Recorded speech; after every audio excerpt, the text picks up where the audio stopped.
Good morning सबाइके अनेक अनेक शुभेच्छा और भालोबासा जानिए आज के एक नतून ब्लग शुरू करছি। तो देखो हमारा फ्रेश ड्रिंक्स रेडी। देखो बंधुरा আমি আজকে দুধ বসিয়েছিলাম। দুধ মোটামুটি ওই ভর্তি ছিল, একটু কম ছিল। তো দুধ বসিয়ে ফোনে কথা বলতে বলতে দেখো শুকিয়ে হাফ হয়ে গেছে। তো এই পরিস্থিতি, এই ভুলটা কিন্তু আমার মাঝে মাঝে হয় জানো তো। আর এদিকে দেখো এটা রুই মাছ এনেছে, ফ্রিজে রেখেছিলাম, এখনো বরফ ছেড়েছে কি? হ্যাঁ ছেড়ে গেছে। তো এবার আজ এটাকে রান্না করব। তো দেখতে থাকো ব্লগটা। দেখো মাছগুলোকে নুন হলুদ মাখিয়ে নিচ্ছি। তো মাছটা কি বলো তো, ভালো করে বরফ ছাড়েনি, অনেকক্ষণ আগেই কিন্তু বের করে রেখেছি। তো যাই হোক, এখন আর দেরি করা যাবে না, কারণ অলরেডি অনেকটা দেরি হয়ে গেছে আমার রান্নাঘরে ঢুকতে। তো যাই হোক, আজকে মাছের ঝোল একটা রান্না করব। তো এইভাবে রান্না করে দেখবে। মাছের ঝোল তো সবাই রান্না করে, কিন্তু আমি যে প্রসেসে করছি ফলো করো, এরকম করে করবে, অসাধারণ টেস্ট। তো দেখতে থাকো। তো দেখো মাছগুলো ভাজতে বসিয়েও দিয়েছি। আর এদিকে আমি মশলা ইউজ করব। তোমার একটা বাটিতে আমি ধনের গুঁড়ো, জিরের গুঁড়ো, লঙ্কার গুঁড়ো, হলুদের গুঁড়ো আর হচ্ছে দই, এটা দিয়ে আমি একটা মশলা রেডি করে রেখেছি। আর এদিকে দেখো মাছগুলো আজকে না দেখো লেগে লেগে যাচ্ছে। ফ্রিজ থেকে না বরফ যদি ভালো করে না ছাড়ে তো এই সমস্যাটা হয় জানো তো। আর ননস্টিকের কড়াইটা নিলে পারতাম, তাহলে আর লেগে যেত না। তবে এই কড়াইটাতে না রান্না করে আমি খুব ভালো লাগে আর কি, বেশ ছড়ানো কড়াইটা। আর ননস্টিকেরটা না একটু ছোট সাইজ আমার ওটা, তো সেই জন্যই। আর এদিকে দেখো কালকে একাদশী ছিল, আমি না জানতাম না, আগেই ভাতের চাল ভিজিয়ে রেখেছিলাম। তো তারপর আমি যখন জানতে পারলাম ফ্রিজে রেখেছিলাম, তো আমি শুনেছি ভাতের চাল নাকি আগের দিন রাতে যদি ভিজিয়ে রাখা হয় তো ভাতটা খুব সুন্দর হয়। হ্যাঁ, তো দেখো চালগুলো খুব সুন্দর কিন্তু ফুটে উঠেছে। আর এদিকে দেখো আজকে মেয়ে পুজো দিচ্ছে, তো স্নান করে এসছে, পুজো দিচ্ছে। আমাকে বললো মা ফ্যানটা অফ করো। তো আমি সেই সুযোগে একটু ভিডিও করে নিলাম। তো দেখাতে চায় না, বারবার বলছে আমাকে তুলবে না। ঠিক আছে, তোকে না তুললাম, একটু ঠাকুরকে দর্শন করিয়ে দিই সবাইকে। তো এই পুজো হয়ে গেল। আজকে কিন্তু রোদ নেই, কিন্তু প্রচন্ড গরম জানো তো, মেঘলা মেঘলা হয়ে আছে কিন্তু প্রচন্ড গরম। তো যাই হোক, যত তাড়াতাড়ি রান্না বান্না করা যায় করে খাওয়া দাওয়া করে আর একবার স্নান করব। সকালে একবার স্নান হয়ে গেছে, একবার স্নান দান করে তারপরে রেস্ট আর কি, আবার ভিডিও এডিট করবো, ভিডিও পোস্ট করবো এইসব। তো চলো দেখতে থাকো।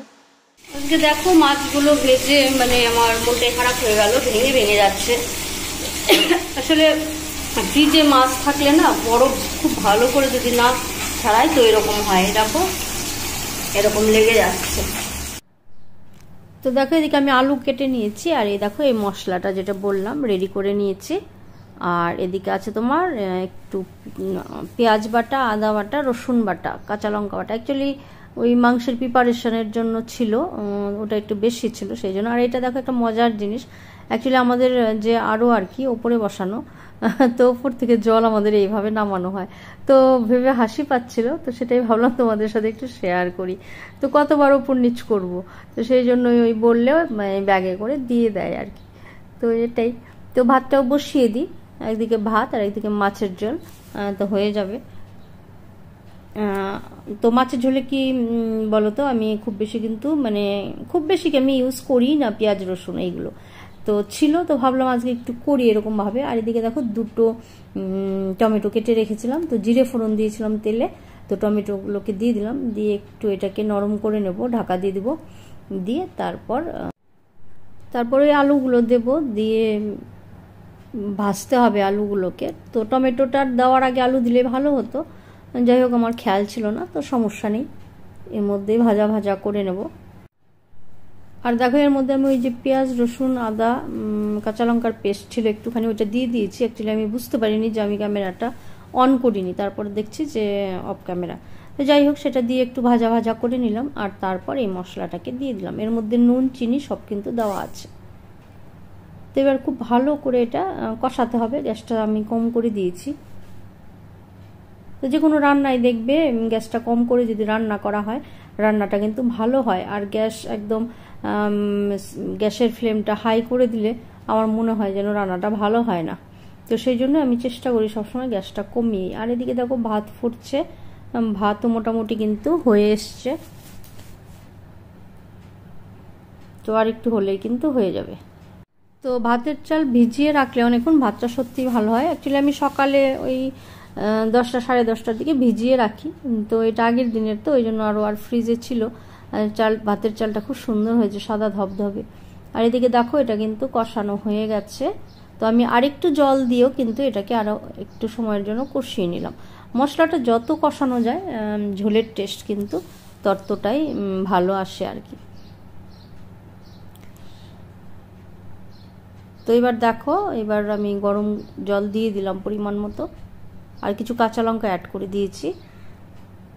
তো ঝোলটা ফুটে উঠেছে, এবার আমি এর মধ্যে মাছগুলো দিয়ে দেবো। আজকে মাছের মাথাগুলো ঝোলেই দিয়ে দিলাম, আর কিছু করলাম না, কারণ এই গরমে কি বলো তো পারা যাচ্ছে না, তো সেই জন্য আর অন্য কিছু করিনি। আর আমাদের তো জয়েন্ট ফ্যামিলি জানো, ওপরে আরও বাদবাকি সব রান্না হয়, ডাল তরকারি আরও অনেক কিছু, তো সেই জন্য আমি মাছের ঝোলটাই শুধু করছি।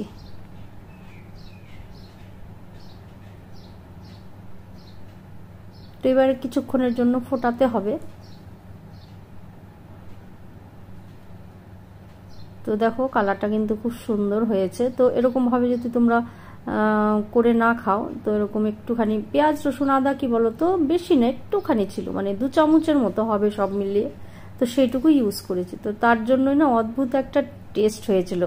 তা আমি তো খেয়ে দিয়ে উঠে ভয়েসটা পরে দিচ্ছি, তো সত্যি একটা অন্যরকম টেস্ট। আমি মাছের ঝোলে পেঁয়াজ রসুন এইগুলো ইউজ করি না, কিন্তু একাধ দিন কিন্তু আবার মন্দ লাগে না। তো যাই হোক, রান্নাটা কিন্তু খুব ভালো হয়েছিল। আর এদিকে দেখো দুপুরের খাবারে আছে আলু দিয়ে পেঁপে দিয়ে তরকারি, আলু সেদ্ধ, ডাল, এদিকে ঢ্যাঁড়স ভাজা, আর হচ্ছে উচ্ছে ভাজা, আর এদিকে আমার মাছের ঝোল। আর মেয়ে খাবে রুটি, আমি বললাম যে খেতে হবে না, তুই একটা খা আমি একটা খাই, দিয়ে মাছ দিয়ে ভাত খাই। দেখো মাছের ঝোলটা কতটা সুন্দর হয়েছে দেখতে, কালারটা অ্যাকচুয়ালি টমেটো আর ওই কাশ্মীরি লঙ্কা গুঁড়োর জন্য দেখতে খুব সুন্দর হয়েছে। তো যাই হোক, রান্নাবান্না করে খাওয়া দাওয়া করে গ্যাস ফ্যাস মুছে টুকটাক কিছু বাসন ছিল সেইগুলোকে ধুয়ে এবার স্নান দান করে এসছি। দেখো রান্নাবান্না করে মটর সব কাজ সেরে গ্যাস মোছা এগুলো, রান্নার পর অনেক কাজ থাকে জানো তোমরা, সেসব করলাম, করে মোটর চালিয়ে ঠান্ডা জল নিয়ে রোজ আমি তারপর গা ধুই। সকালে তো একবার স্নান করেছিলাম, তো এবার মনে হচ্ছে একটু শান্তি, ফ্রেশ লাগছে। তো যাই হোক, এখন ভিডিও এডিট করব, এডিট করে পোস্ট করব, এই করতে করতে আমার 5:30 বেজে যাবে। জানি না 5:30 পার হলেও হতে পারে। কালকেও ভিডিও পোস্ট করতে আমার দেরি হয়ে গেছিলো, অ্যাকচুয়ালি এডিট করতে দেরি হয়ে গেছিলো, এডিট করতে প্রচণ্ড সময় লাগে আমার। তো যাই হোক, আজকের ব্লগটা এখানেই শেষ করছি। প্রচণ্ড গরম, পারা যাচ্ছে না আর বলো, প্রচণ্ড গরম। আসামে তো খুব বৃষ্টি হচ্ছে, আমার বাবার বাড়ি আসাম, তো ওখানে খুব বৃষ্টি হচ্ছে, আর আমাদের এখানে দেখো কি অবস্থা। আজকে কিন্তু রোদের খুব তেজ নেই, কিন্তু কি বলতো গুমোট হয়ে আছে প্রচণ্ড। রান্না করছিলাম আর টপ টপ করে ঘামছিলাম। তো যাই হোক, আজকের ব্লগটা এখানেই শেষ করছি। সবাই সুস্থ থেকো, ভালো থেকো, আর কমেন্ট করে জানিও আজকের ব্লগটা কেমন লাগলো। তোমাদের ভালোবাসা পেলে অনেকটা দূর আশা করি এগোতে পারবো। তো সবাই সাবধানে থেকো, অনেক অনেক ভালোবাসা সবাইকে। আর দেখো টাইপডটা ভেঙে গেছে, তো হাত ব্যথা হয়ে যাচ্ছে জানো তো, সেদিন টাইপডটা আমার ভেঙে গেল, তো কালকে ঈদের জন্য ছুটি ছিল, তো দেখি আর একটা টাইপড নিতে হবে। যাই হোক, সবাই ভালো থেকো, টাটা। আবার একটা টাটকা একটা ব্লগ নিয়ে আসবো, কালকে দেখা হবে।